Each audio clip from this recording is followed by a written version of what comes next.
Architetto Alessandro Casaretto, presidente Entel, Ente Nazionale Tempo Libero, Movimento Cristiano dei Lavoratori, sempre è presente con queste iniziative anche in collaborazione col CIF e con l'Associazione dei Liguri nel Mondo. Sì, sì, ma grazie a voi che siete sempre a dare la voce a noi, ma soprattutto a una diffusione sui mass media e grazie ai vostri bellissimi servizi, perché sono fatti molto bene, a parte che ho un piacere sempre di incontrarti perché sei veramente professionale oltre che bravissimo. Grazie, guarda, noi oggi parliamo di donne, insomma, parliamo di un anniversario importante, il CIFE, parliamo di un'associazione veramente 80 anni di lavoro, ma sono tantissime queste associazioni in Italia. Sì, sì, sì, premetto che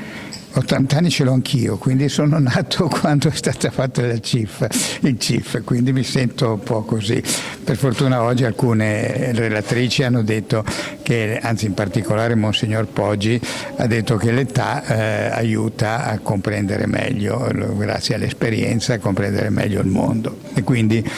effettivamente sono tante.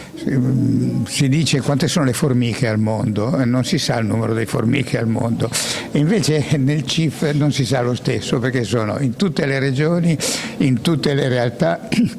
E adesso in tutte le province ho appena parlato con la Presidente nazionale, la quale mi diceva che il Movimento Cristiano Lavoratori ha partecipato con loro a uno dei momenti di rinnovamento negli anni 70, e quindi vedi che le cose si intrecciano in questo grande numero di iscritte del CIF. Peraltro devo dire che io sono stato l'ultimo erede di una famiglia che ha fatto per 3 generazioni solo donne, quindi sono nato in mezzo alle donne, cresciuto in mezzo alle donne e anche, diciamo, come dire, assistito dalle donne, quindi ho dei vizi di base, cioè per me le donne sono amore mio a loro e loro a me, e quindi questo mi ha fatto molto piacere e oggi sono a celebrare come presidente dell'Entel, ma come uno dei rappresentanti di uno degli organismi del terzo settore più importanti che ci sono in Italia,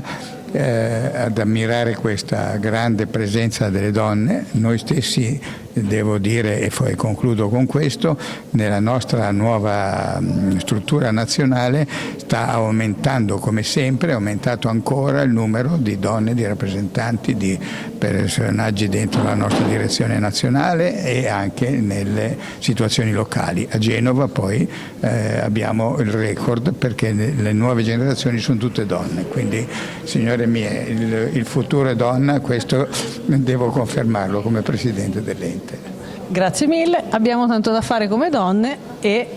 ci ritroveremo con Entel prossimamente il 6 di aprile. Grazie, arrivederci allora a tutti.